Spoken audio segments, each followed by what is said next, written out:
بسم الله الرحمن الرحيم. Dia datang kepada kuburan misalnya, ya, barakallahu fikum. Ya, dia paham bukan gundukan kuburan itu yang dia sembah, bukan. Tapi orang yang ada di dalam kuburan tersebut yang menjadi fitnah bagi dirinya, ya, yang dia minta, ya, barakallahu fikum, yang dia ajak ngobrol, ya, yang dia minta, wahai, ya, misalnya kiai, ya, curhat. Ini hati-hati ya, di kuburan curhat gitu ya. Barakallah. Padahal sudah beda alam, dia tidak mendengar. Ya, maka kita tanbihin.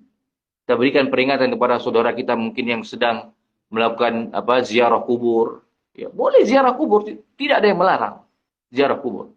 Tapi dengan tujuan mengingat kematian, bukan curhat dengan si mayit. Ya, nah, minta didoakan si mayit. Bagaimana mayit bisa mendengar? Ya, barakallah. Dia tidak bisa mendengar, dia sudah beda alam. Dia justru sedang apa? Sedang berusaha menyelamatkan dirinya sendiri di dalam alam kubur tersebut. Dengan amalan-amalan yang sudah dia tabung dulu di dunia. Ya, barakallahu fikum. Ya, maka tujuan kita ziarah kubur untuk apa? Untuk mengingat kematian. Bahwasanya kita nanti akan berada di tempat itu. Ya.